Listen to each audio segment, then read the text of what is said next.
कल जो तुम्हारी क्लास स्टार्ट हुई थी उसमें क्या पढ़ाया था? वास्तविक संख्या पढ़ाई थी। ठीक है, मैंने सबसे पहले बताई थी संख्या को कितने भागों में बांटा गया था? 3। कौन कौन सी थी? ठीक है, वास्तविक संख्या के कितने पार्ट बताए थे बाद में? 2। कौन सी? पूर्णांक और दशमलव। ठीक है ना। उसके बाद मैंने पूर्णांक के भी कितने पार्ट बताए थे? कौन कौन से? बेटा वो दशमलव के बताए होंगे, दशमलव के बताए होंगे ना। मैंने पूर्णांक बताए होंगे, ऋणात्मक पूर्णांक और धनात्मक पूर्णांक। याद आ गया? ठीक है, अब यहां पर देखते हैं। मैंने बताया था ये वास्तविक संख्या के 2 भाग थे। कौन कौन से थे?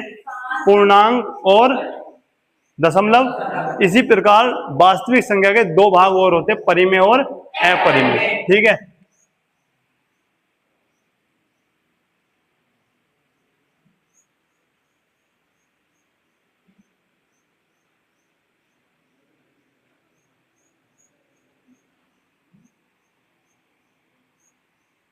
दिख रहा है सब? बताओ पहले ये क्या होगी भैया आपका?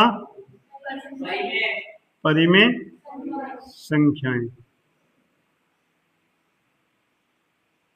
और एक हो जाता है आपका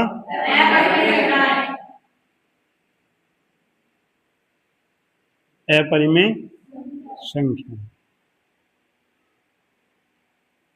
देखो भाई, परिमेय संख्याएं वे संख्याएं होती हैं जो P अपॉन Q के रूप में हो। ठीक है, कैसे? जो कैसी हो भैया? P अपॉन Q के रूप में। जहां, एक बात याद रखना, जहां Q डज नॉट इक्वल क्या नहीं होना चाहिए? 0। यानी Q का मान क्या नहीं होना चाहिए? 0 नहीं होना चाहिए। आगे बात समझ में? अब मुझे बताओ ऐसी कौन सी संख्या है जो परिमेय संख्या है? मुझे बताओ, क्या भैया 5/2 परिमेय संख्या है? भाई P अपॉन Q के रूप में है। ठीक है, 3/2 है। इसी प्रकार 22/7। और मुझे बताओ 0.6 बार है या नहीं है? बताओ। अब कुछ कह रहे हैं, कुछ कह रहे हैं नहीं है। अच्छा मुझे बताओ ये कौन सा दशमलव है? शांत है, अशांत है? कौन सा है? कल पढ़ाया था, क्या है? शांत है। अब मुझे बताओ, क्या तुमने कक्षा 9 में ये पढ़ा है कि भैया इसको हम इस प्रकार से लिखते हैं, फिर इसको आपने x भी माना होगा, इस प्रकार से x मानने के बाद इसका आंसर 6/9 भी आया होगा, काटने के बाद 2/3 भी आया होगा। क्या इसका आंसर 2/3 नहीं आता? और जो 2/3 आ रहा है यानी P अपॉन Q के रूप में है, इसका मतलब, कहने का मतलब ये है प्रियांशु कि 0.6 के ऊपर बार क्या है? एक परिमेय संख्या है। आ रही बात समझ में? नहीं आ रही? आ गई? अगर कल को क्वेश्चन ये आया 0.37, यहाँ पे दशमलव, 0.37 के ऊपर बार एक परिमेय संख्या है या अपरिमेय संख्या है? परिमेय संख्या है। और मुझे एक बात बताओ, क्या 9 परिमेय संख्या है? बताओ कैसे है? क्यों है? ठीक है, क्योंकि किसी भी संख्या के नीचे एक हम लगा सकते हैं। बताओ किसकी बात समझ में नहीं आ रही? तो 9 भी एक क्या है? परिमेय संख्या। फिर अब अपरिमेय संख्या क्या होती है? अपरिमेय संख्या वे होती हैं जो संख्या अंडर रूट में हो, लेकिन अंडर रूट में कौन सी वाली हो? जो किसी का वर्ग ना हो। जैसे पहली बात तो ये अपरिमेय संख्या कौन सी, डेफिनेशन क्या बनेगी? वे संख्याएं जो P अपॉन Q के रूप में नहीं होती। ठीक है ना। अब मुझे बताओ, क्या अंडर रूट 11 परिमेय अपरिमेय संख्या है? अंडर रूट 7 और अंडर रूट 17। और एक बात याद हो रखना कि मतलब पाई भी एक क्या है? अपरिमेय संख्या। एक बात और याद रखना कि पाई का मान जो 22/7 है, क्वेश्चन बोर्ड एग्जाम में आया है, पाई का मान जो क्या होता है? 22/7। पाई का मान 22/7 एक परिमेय संख्या है, जबकि पाई एक अपरिमेय संख्या। ये बात याद रखना, पाई क्या है? अपरिमेय संख्या, जबकि पाई का मान जो कि क्या होता है? 22/7, वो क्या है? एक परिमेय संख्या। ठीक है, अब मुझे कौन बच्चा बताएगा, तुम में तो बताओ, गर्ल्स में तो बताएंगे कि √16 कौन सी संख्या है, परिमेय या अपरिमेय? परिमेय, सबका परिमेय है या अपरिमेय भी है? अब मुझे बताओ परिमेय क्यों है? क्योंकि जब ये अंडर रूट से बाहर आएगा तो ये क्या बन जाएगा भैया, 4 बन जाएगा। ठीक है, और 4 क्या है, एक परिमेय संख्या है, इसलिए √16 भी एक क्या है, नई बात समझ में? मुझे बताओ यहां पर √125 बताओ जल्दी, पता है नहीं पता है? √125 कैसी संख्या है, परिमेय संख्या है या अपरिमेय संख्या है? तुम कहोगे भैया जब मैं 125 को तोड़ता हूं तो आप कहोगे 25 पंजे 125, आप कहोगे जो 25 है ये किसी का वर्ग होता, किसका होता है, 5 का। मतलब अगर ये 25 को मैं बाहर निकालना हो तो क्या बनकर निकलेगा, 5, लेकिन अंदर क्या फंस गया आपका, 5, तो ये 125 को आप क्या लिख सकते हो, 5√5, मतलब अंडर रूट में तो है ना वैल्यू, 5 तो है ना अंडर रूट में, इसका मतलब 5√5 भी क्या है, एक अपरिमेय संख्या। किसकी बात समझ में नहीं आई? बात समझ में आ गई सब कुछ? ठीक है, पहले इसको नोट करो एक बार।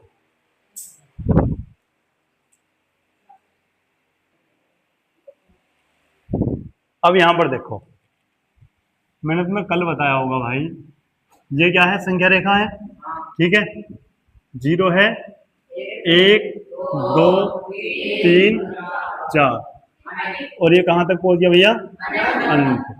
ये माइनस के 1 है और माइनस के 4, माइनस के अनंत। ठीक है भाई, सही है। मैंने क्या कहा था, 0 से बाईं तरफ की जितनी भी संख्याएं हैं इनको क्या बोलते हैं, ऋणात्मक पूर्णांक। ये क्या भी आपका ऋणात्मक पूर्णांक। अच्छा, 0 से इधर वाली सभी संख्याएं क्या कहलाती हैं, धनात्मक पूर्णांक।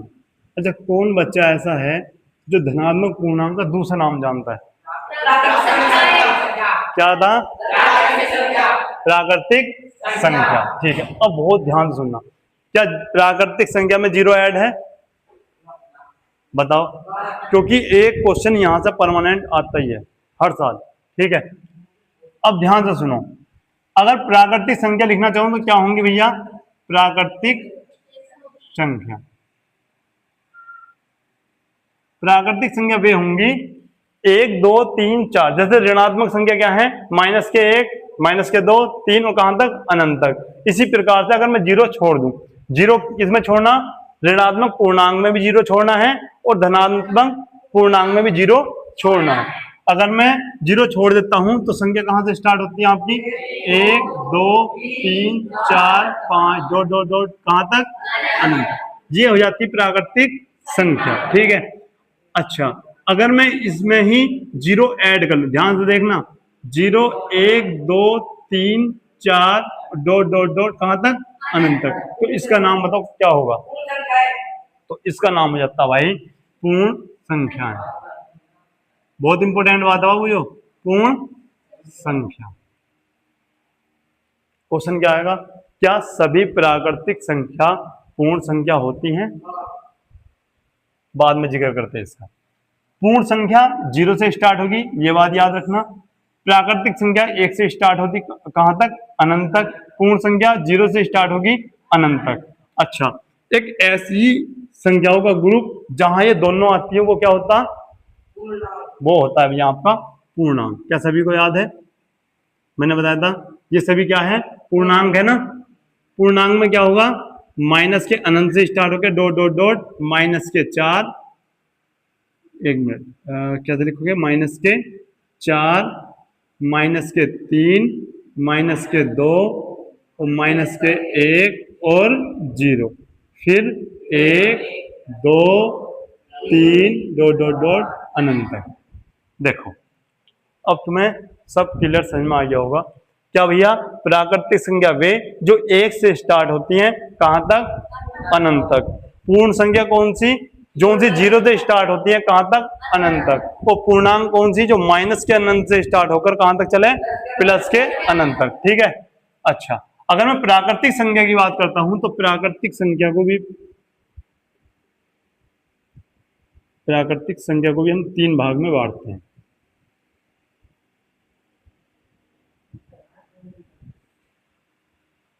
देखो, एक में कुछ नहीं आता, पहले नंबर पर आता है 1।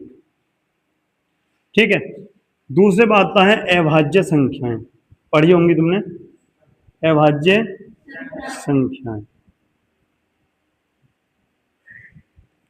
एक होती हैं भाज्य संख्या। सुनो भाई, पहली बात तो एक क्या है भैया? एक न तो भाज्य संख्या है और न ही अभाज्य संख्या। ये बहुत इंपॉर्टेंट है, यहां से एक क्वेश्चन बनता, यहाँ लिख लो, नोट पॉइंट।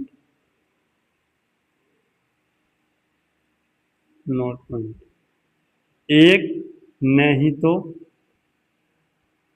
अभाज्य संख्या है और न ही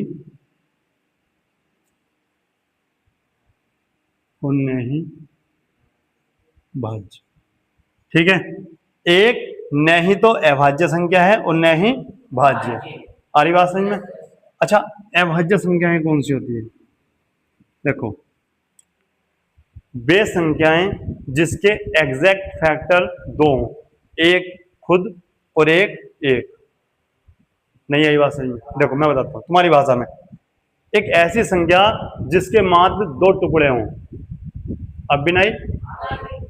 जैसे भैया 5, या और सुनो, एक ऐसी संख्या जो केवल या तो एक के पहाड़े में आती हो या केवल खुद के पहाड़े में आती हो। ठीक है, आई बात समझ में? कौन कौन सी होंगी भैया? भाई समझ में आ रही है? लिख दूं, जिसके केवल 2 फैक्टर्स हों। फैक्टर्स लिख लो या फिर क्या लिख लो? टुकड़े हों। सही है। कौन कौन से? एक और स्वयं। एग्जाम्पल, जैसे मैंने लिया 5 के अगर तुम टुकड़े लिखते हो तो 5 का ना 5, फिर 5 का ना 5 ही लिखोगे, या एक की गुणा किससे करोगे? 5 से। तो ये 5 के टुकड़े क्या हो सकते हैं? 1,5। मुझे बताओ 7 के टुकड़े क्या होंगे? 1,7। मुझे बताओ 11 के टुकड़े क्या होंगे? 1,11। आ रही बात समझ में? ठीक है। भाज्य संख्या क्या होगी? जिसके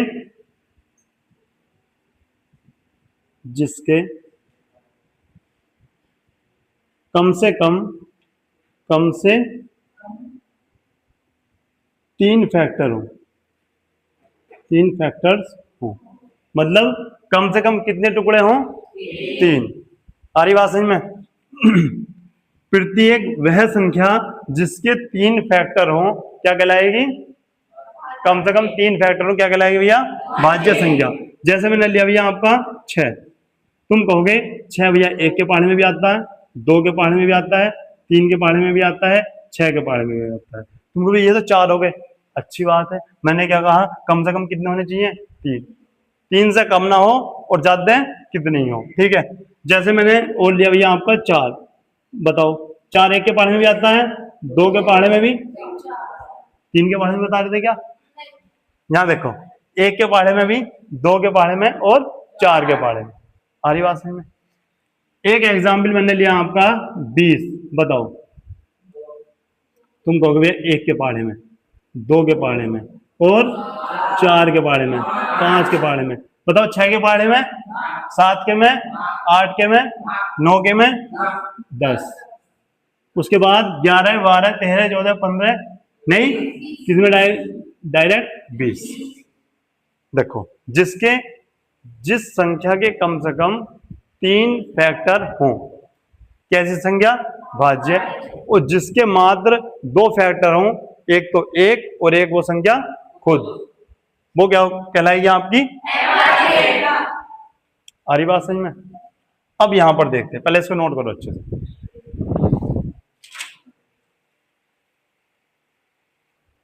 यहां पर देखते हैं भाई, अब समझ में आ गया? ठीक है, अब यहां पर देखो, एक बार में मैं क्रम से लिखवा दूं, ठीक है। पहले लिखते हैं अभाज्य संख्या। अभाज्य संख्या कहां से स्टार्ट होगी बताओ? सबसे छोटी अभाज्य संख्या कहां से स्टार्ट करना? दो। उसके बाद उसके बाद 5, 7, 11, 13।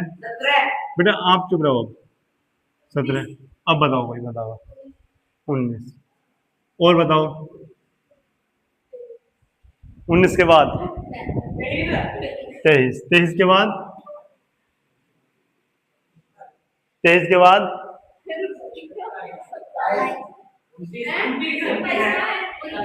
ठीक है, और उसके बाद इसी प्रकार से आपकी चल, ठीक है भाई। अब आती भैया आपकी भाज्य संख्या।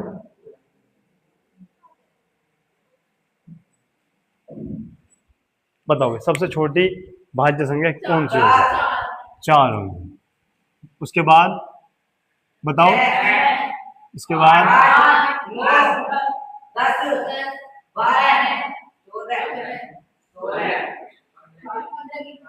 अब देखो बेटे 15 इन्होंने छोड़ दी, 15 भी है, छोड़ दी इसी प्रकार से, ठीक है।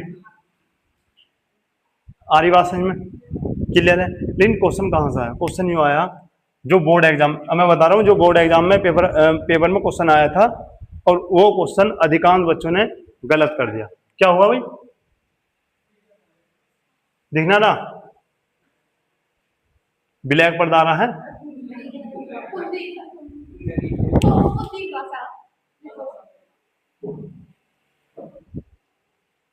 देखो बोर्ड एग्जाम में जो क्वेश्चन आया था वो सुनो, और अधिकांश बच्चों ने उसका आंसर गलत दिया था। क्वेश्चन क्या था? क्वेश्चन आया था, और शांत रहना सब। निम्नलिखित संख्याओं में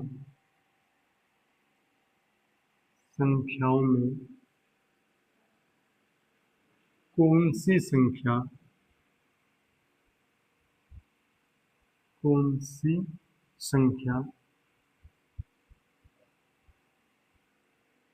सबसे छोटी,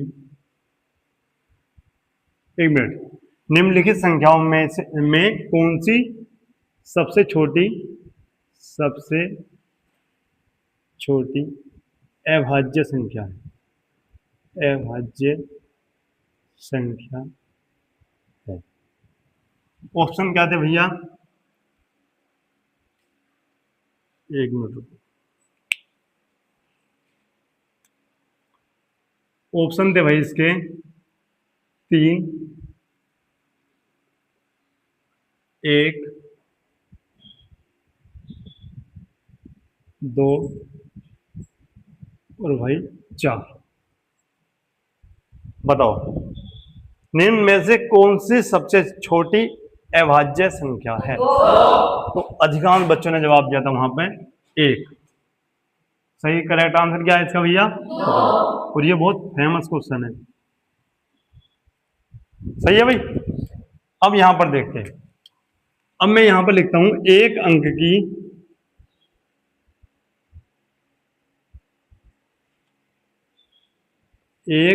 अंक की सबसे छोटी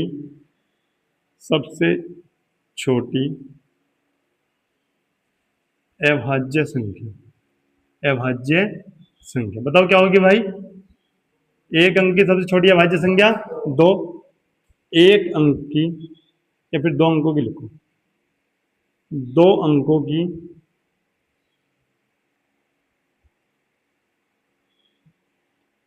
अंकों की सबसे छोटी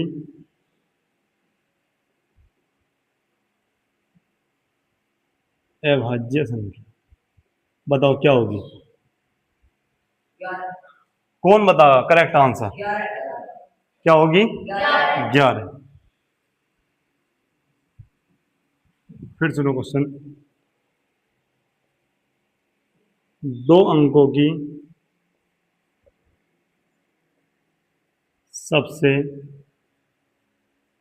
बड़ी अभाज्य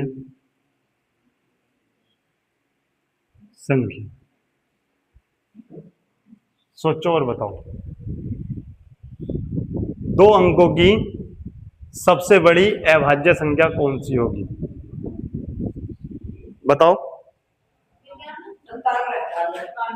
देखो 99 बता रहे। अब पहले सुन लो। 99, 98, 97 और ये हो गया 100। सुनो, 100 तो 3 संख्या की है, ये तो होगी नहीं बेटे, पहले समझ लो ध्यान से। ये तो 3 संख्या 3 अंकों की हो गई, 1 2 3, 3 अंकों की तो होगी नहीं, हमें तो 2 की ही। इसका मतलब ये तो होगी नहीं।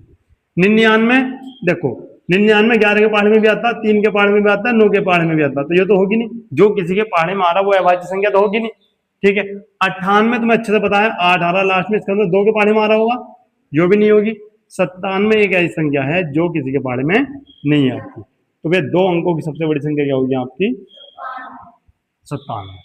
उसके बाद 3 अंकों की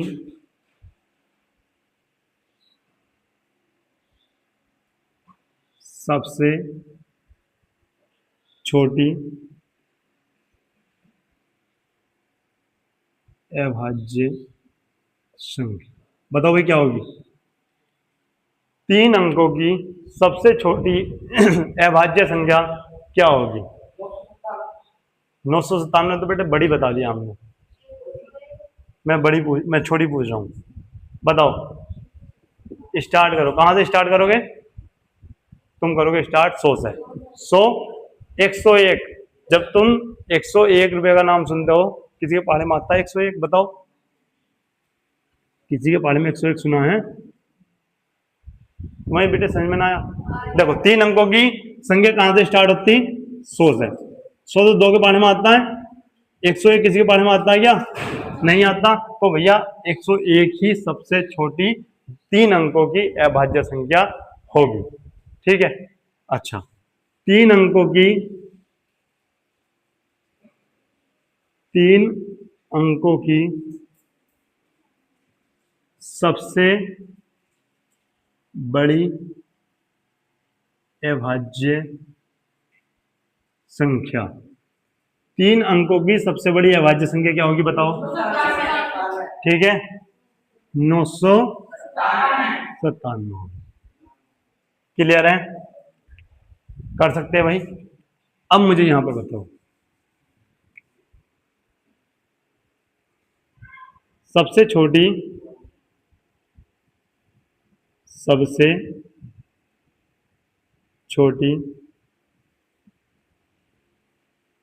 भाज्य संख्या क्या होगी? बताओ। 4 होगी। ठीक है, बस इतना नोट करो। उसके बाद फिर देखो। यहां देखो, देखो अभाज्य संख्या और भाज्य संख्या तुमने पढ़ ली। ठीक है, अब पढ़ते हैं सम संख्या।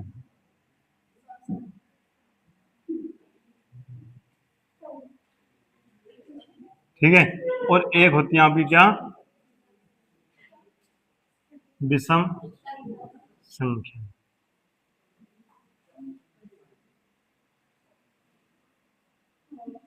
और सुनो भाई, अब जो तुम नोट कर रहे हो, पहले मेरी पूरी बात सुनो। सुनो, अब जो तुम नोट कर रहे हो वो रफ कर रहे हो। ठीक है, जब घर जाके इस क्लास को तुम देखोगे और उसके नोट्स कैसे बनाने, इसकी डेफिनेशन भी लिखनी होगी। डेफिनेशन कहाँ मिलेगी? ग्रुप से जब तुम ऐड होगे तो डेली वहाँ पे पीडीएफ आएंगी, इसकी पूरी डेफिनेशन विद एग्जाम्पल वहाँ मिलेंगे। ठीक है, फिर उस टाइप के नोट्स बनाने तुम्हें। आ रही बात समझ में? यहाँ तो ऐसे नोट करो जैसे मैं पढ़ा रहा हूँ बस। यहाँ देखते हो सम संख्याएं कौन सी होती हैं? सम संख्याएं वे होती हैं जो 2 से पूर्ण रूप से क्या हो जाए? विभाजित हो जाए, या फिर 2 से कट जाए। ठीक है भाई, कौन कौन सी है ऐसी संख्या? बताओ। भाई 2 हो सकती है, 2 है, 4 है, 6 है, 8 है, 10। इस प्रकार से होगी। अगर अगर मैं तुमसे कल को ये पूछ दूं, क्या भैया माइनस के 50 एक सम संख्या है, बताओ है या नहीं है? है। तो इसका मतलब, कहने का मतलब क्या है? कहने का मतलब, फिर से संख्या रेखा पे मैं आ जाता हूँ यहाँ से, कि भाई माइनस के 1 तो है नहीं, तो माइनस के 2 होगा, माइनस के 4 होगा, माइनस के 6, और डॉट डॉट डॉट इसी प्रकार से यहाँ पे प्लस के 2, प्लस के 4, प्लस के 6 और 8। मतलब ये कोई सी भी संख्या हो, चाहे प्लस वाली हो चाहे माइनस वाली हो, ये सब कैसी संख्याएं हैं भैया? आपकी सम संख्याएं। अब आई समझ में बात? मैं तुमसे पूछता हूँ भैया माइनस के 380 कैसी संख्या है? सम संख्या है। मैं तुमसे पूछता हूँ भैया 510 कैसी संख्या है? सम। ठीक है। और विषम संख्या जो 2 से पूरी पूरी विभाजित नहीं होती, ठीक है, क्या हो जाएगी आपकी? विषम संख्या। ठीक है, कौन सी है भैया? 1, 3 है भाई, 1 है, 3 है, और क्या होगी? 5, 7, और बताओ 9, 11। इसी प्रकार से ऐसी होंगी। अब मुझे बताओ, अगर मैं यहां पर देखता हूं, ये तो 0 है, 0 को छोड़ दो। देखो ध्यान से देखो, अगर ये माइनस के 1 हुआ, ये माइनस के 3, माइनस के बताओ 5, ये माइनस के 7, डॉट डॉट डॉट इधर इस प्रकार से। और यहाँ पर 1, 2, 3, ओ सॉरी बेटे मेरे पीछे बोल रहे हो ऐसी, 5, 7। सही है। देखो यानी माइनस वाली इनमें से कोई सी होगी, वो भी क्या होगी? विषम संख्या होगी, और प्लस में होगी तब भी विषम संख्या होगी। ठीक है, जैसे माइनस के, मुझे बताओ माइनस के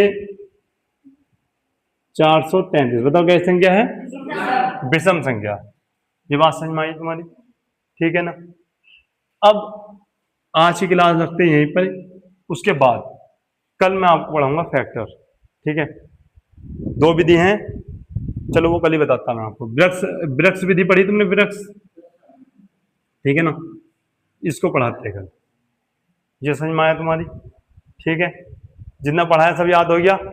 ठीक है, मिलते हैं नेक्स्ट क्लास में, तब तक के लिए जय हिंद।